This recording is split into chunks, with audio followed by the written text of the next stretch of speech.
Welcome to sauce TV. నేను మీ ఆబిద్ హుసేన్. మనమైతే ఇప్పుడు నెల్లూరులోని అపోలో ఆసుపత్రి దగ్గరను ఇక్కడ ఎమ్మెల్సీ చంద్రశేఖర్ రెడ్డి చికిత్స పొందుతున్నారు. గత రాత్రి సుమారు 10:45 సమయంలో ఎమ్మెల్సీ చంద్రశేఖర్ రెడ్డి విజయవాడ నుంచి నెల్లూరు వస్తున్న క్రమంలో ఆయన కారు ప్రమాదానికి గురైంది. పొడవలూరు మండలం రేగడి చిలిక దగ్గర ఈ ప్రమాదం అయితే జరిగింది. ఈ ప్రమాదం జరిగిన వెంటనే ఆ కనక కారులో వస్తున్నటువంటి జానీ మాస్టర్ దీన్ని గమనించి ఆయన హాస్పిటల్లో చంద్రశేఖర్ రెడ్డి గారిని హాస్పిటల్కి తరలించడం జరిగింది. ఎమ్మెల్సీ చంద్రశేఖర్ రెడ్డి గారిని ఈ ప్రమాదంలో ఆయన పిఏ వెంకటేశ్వర్లు మృతి చెందినట్లు మనకు తెలుస్తోంది.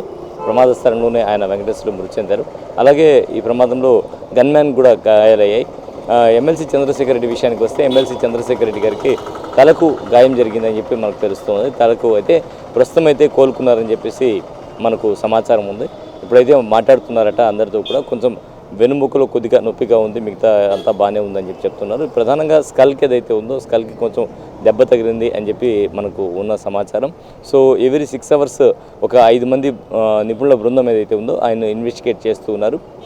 ప్రతి 6 గంటలకి ఒకసారి మేమైతే ఇన్వెస్టిగేట్ చేస్తామని చెప్పి వైద్యులు కూడా ఇక్కడ చెప్పేటువంటి పరిస్థితి ఉంది. మొత్తానికి ఎమ్మెల్సీ చంద్రశేఖర్ రెడ్డి అయితే ఈ ప్రమాదంలో సేఫ్గా బయటపడ్డారని చెప్పొచ్చు. అదేవిధంగా మార్నింగ్ నుంచి ఎవరైతే ఉన్నారో కావలి ఎమ్మెల్యే రామిరెడ్డి ప్రతాప్ కుమార్ రెడ్డి కూడా ఇక్కడికి రావడం జరిగింది. ఇప్పుడే విష్ణువర్ధన్ రెడ్డి, మాజీ ఎమ్మెల్యే విష్ణువర్ధన్ రెడ్డి, కాటంరెడ్డి విష్ణువర్ధన్ రెడ్డి కూడా ఆయన పరామర్శించడానికి వెళ్ళిపోయారు. అలాగే వ్యవసాయ మార్కెటింగ్ కమిటీ చైర్మన్ కోటిరెడ్డి కూడా వచ్చున్నారు. అలాగే స్థానిక నాయకులు చాలామంది వచ్చున్నారు. అలాగే విద్యాసంస్థల అధినేత కావడంతో చాలామంది విద్యాసంస్థల అధినేతలు కూడా ఇక్కడికి వచ్చున్నారు. వారందరూ కూడా వారి కుటుంబ సభ్యులను పరామర్శిస్తూ ఉన్నారు. అయితే ప్రస్తుతానికైతే వచ్చిన ప్రమాదం ఏమీ లేదు, అంతా బాగుందని చెప్పి చెప్తూ ఉన్నారు. సో ఎలాంటి ఇబ్బంది లేదు, ఈజీ రికవరీ, తొందరలోనే ఆయన రికవర్ అవుతారని చెప్పి చెప్తూ ఉన్నారు. ఇప్పుడైతే మాట్లాడుతూ ఉన్నారని కూడా చెప్తూ ఉన్నారు. కాబట్టి ఎలాంటి ఆందోళన చెందాల్సిన అవసరం లేదని వైద్యులు చెప్తూ ఉన్నారు. నైట్ ఒక దురదృష్టవశాత్తు అన్ఫార్చునేట్గా మన ఎమ్మెల్సీ గారికి యాక్సిడెంట్ జరిగింది, మీ అందరికీ తెలుసు.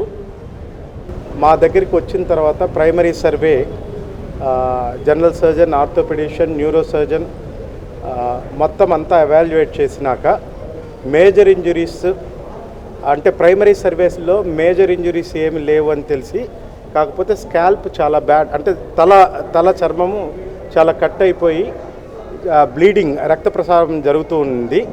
దాన్ని అరెస్ట్ చేసేదానికి మనం ఆపరేషన్ థియేటర్కి రాత్రే షిఫ్ట్ చేశాము. Plastic surgeon doctor Rajesh Vardhan గారు ఆధ్వర్యంలో మనం వాష్ ఇచ్చిన తర్వాత చాలా డస్ట్ పార్టికల్స్, గాజు పెంకలు, యాక్సిడెంట్ అయిన మోడ్ ప్రకారము ముందర అద్దం భాగము తలకు గుద్దుకొని ఆ గాజు పెంకులు, dust according to MLC sir చెప్పడం ప్రకారం 3-4 సార్లు కారు బోల్తా పడినట్టు గుర్తుంది నాకు.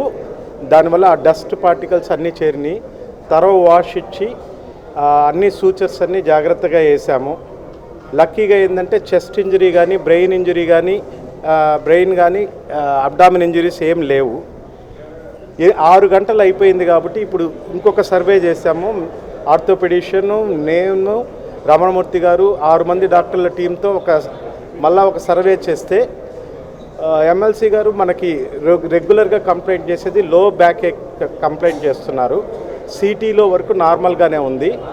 అందుకోసం ఇంకా కూడా ఏం ఇంజరీస్ మిస్ కాకూడదనేసి ఇప్పుడు ఒక ఎంఆర్ఐ ప్లాన్ చేస్తున్నాము. సెకండ్ సర్వేకి ఎంఆర్ఐలో కూడా నార్మల్గా అయిపోతే ఈ సాఫ్ట్ టిష్యూ ఇంజరీస్ ఇవన్నీ కోలుకునేదానికి ఒక 1 week to 2 weeks పడుతుంది. ప్రస్తుతానికి అట్ ప్రజెంట్ పేషెంట్ ఎమ్మెల్సీ గారు స్టేబుల్గానే ఉన్నారు. కాకపోతే ఎవ్రీ 6 hours రీఅసెస్ చేసుకోవాలి మనము. అది కంప్లీట్గా కోలుకునేదానికి 2 weeks అన్న పడుతుంది.